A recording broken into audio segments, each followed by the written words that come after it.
Welcome back.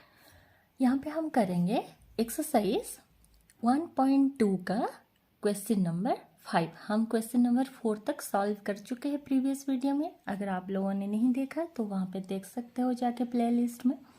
यहाँ पे हम करेंगे क्वेश्चन नंबर 5। क्वेश्चन नंबर 5 में क्या है? क्वेश्चन नंबर 5 में ये दिया गया है, are the following pair of sets are equal, give reason. देखो, इससे पहले वाला जो सवाल था उसमें सिर्फ ये पूछा था कि क्वेश्चन 4 में कि सेट ए और सेट बी इक्वल है या नहीं है, लेकिन यहाँ पे जो लिखा है यहाँ पे आपको रीजन मांगा है, तो यहाँ पे थोड़ा आप एक्सप्लेन करके लिखोगे। तो पहला सवाल ये है कि सेट ए के अंदर जो एलिमेंट्स है वो 2 और 3 है। सेट बी के अंदर जो भी एलिमेंट्स है उसको हमें रोस्टर फॉर्म में लिखना है। उसने हमें इसको सेट बिल्डर फॉर्म में दिया है, तो हम सेट बी को पहले तो रोस्टर फॉर्म में कन्वर्ट कर लेंगे। यहाँ पे लिखा है कि x such that x is solution of x² + 5x + 6। तो ये वाले जो इक्वेशन आपको दिया गया है, पहले तो आप इसको सॉल्व कर लोगे ऐसे, x² + 5x + 6 = 0। इसको हम मिडिल टर्म फैक्टराइजेशन करेंगे। मिडिल टर्म में हमें ऐसा दो नंबर चाहिए जिसको ऐड करने से 5 मिलेगा और मल्टीप्लाई करने से 6 मिलेगा। ऐसा दो नंबर क्या है? 2 और 3 है। हम इसको ये वाला मिडिल टर्म को हम फैक्टराइज करेंगे, तो इसको हम लिखेंगे x² + 2x + 3x + 6 = 0 हो गया। तो यहाँ पे हम फिर से कॉमन लेंगे। आपको पता है इक्वेशन को कैसे हम सॉल्व करते हैं। तो ये दोनों में से कॉमन जाएगा x, तो यहाँ बच गया x + 2 प्लस इन दोनों में से कॉमन जाएगा 2, सॉरी ये 3x है, तो यहाँ में कॉमन जाएगा 3, तो यहाँ रह गया x + 2 = 0। तो सिंप्लाइज, यहाँ पे देखो x + 2 दोनों में से कॉमन गया और बाकी बच गया यहाँ पे x, यहाँ पे +3 = 0। तो यहाँ पे जो है x + 2 का आंसर 0 हो सकता है, या तो फिर x + 3 का आंसर 0 हो सकता है। तो मतलब यहाँ x का वैल्यू हो गया -2 और x का वैल्यू हो गया -3। तो ये दो सॉल्यूशन हो गया x का। तो ये जो सेट b है, सेट b को अगर हम रोस्टर फॉर्म में लिखेंगे तो यहाँ हम सेट के अंदर ये लिख सकते हैं कि ये वाले इक्वेशन का जो भी सॉल्यूशन है, तो सॉल्यूशन कौन सा है? -2 है और -3 भी है।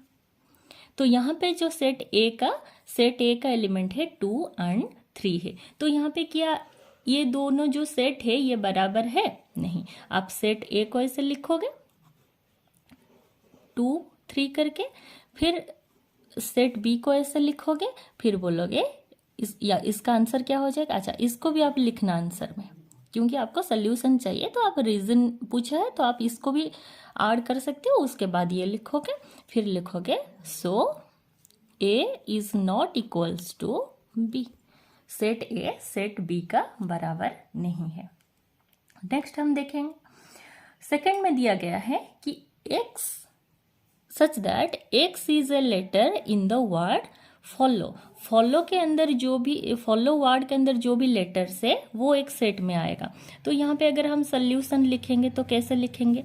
सेट ए को मेंशन करेंगे, तो क्या आ जाएगा यहाँ पे रोस्टर फॉर्म में?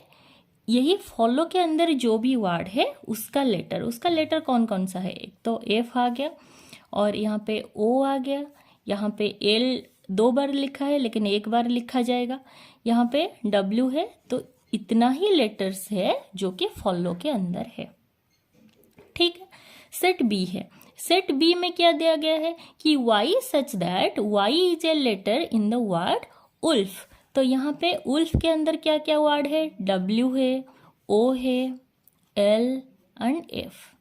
तो यहाँ पे सेट A और सेट B को एक बार देख लेते हैं। F है दोनों में, O है दोनों में, L है दोनों में और W है दोनों में। तो यहाँ पे हम ये लिखेंगे so set A equals to set B। Set A set B के बराबर है, क्योंकि यहाँ पे जो दोनों सेट है उसके अंदर जो एलिमेंट्स है वो भी बराबर है। नेक्स्ट चलते हैं हम क्वेश्चन नंबर 6 के तरफ। क्वेश्चन नंबर 6 में लिखा है from the set given below select equal set. इसमें से इक्वल सेट कौन सा है? अच्छा देखो, हमें पता है कि जो दो सेट का एलिमेंट इक्वल है उसको हम इक्वल सेट बोलेंगे। तो set A B C D सब कुछ लिखा है, आप भी एक बार जितना भी सेट्स दिया गया है उसको कॉपी में लिख लेना। सारे के सारे रोस्टर फॉर्म में दिया गया है, यहाँ पे आपको मेहनत नहीं करनी है कि सेट बिल्डर में दिया है रोस्टर फॉर्म में लिखना है, यहाँ पे सब कुछ दिया है।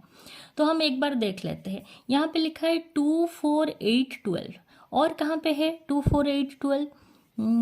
और शायद कहीं पे भी नहीं है। ठीक है, अच्छा कहीं पे भी नहीं है 2 4 8 12 एक साथ नहीं है। अच्छा फिर से देखते हैं और कहाँ पे। अच्छा यहाँ पे सेट बी पे चलते हैं। सेट बी में 1 2 3 4।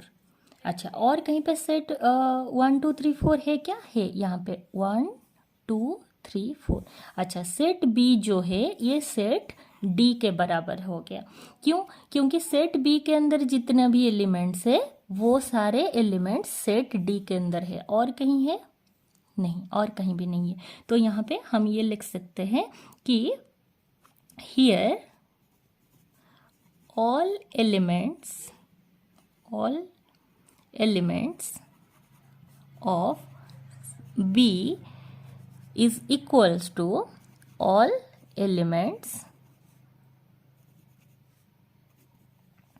Of set D. बी के अंदर जितने भी एलिमेंट्स है वो सारे डी के अंदर भी है। ठीक है, और कौन सा है और देखते हैं, क्या कोई और सेट ऐसा है? अच्छा बी के साथ और कुछ इक्वल है? नहीं, डी के साथ भी और कोई इक्वल नहीं है। और कोई एलिमेंट है -1 1, यहाँ पे 1 -1। देखो ये जो ई एंड जी सेट है ये दोनों भी बराबर है, क्योंकि इसके अंदर का जो एलिमेंट्स है ये भी सेम है। बाकी ई के साथ और कोई सेट इक्वल है? नहीं है। यहाँ पे 0 ए है, यहाँ पे 0 1 है, ये भी नहीं है। एंड यहाँ पे और लिख देंगे all elements of set E equals to all elements of set G. तो हम यहाँ पे फाइनली ये लिख लेंगे कि हेंस यहाँ पे क्या है कि set B equals to set D and set E बराबर किसके साथ? Set G. तो ये हो गया आपका कंप्लीट एक्सरसाइज 1.2। 1.2 का सारे सवाल आपका क्या कंप्लीट हो गया। आप यहाँ तक आ जाओ, फिर हम नेक्स्ट करेंगे सॉफ्ट सेट क्या होता है, उसके आगे हम बात करेंगे। ठीक है, थैंक यू। अगर आपको अच्छा लगा तो मेरे चैनल को सब्सक्राइब कर दीजिए एंड लाइक कर दीजिए। Thank you.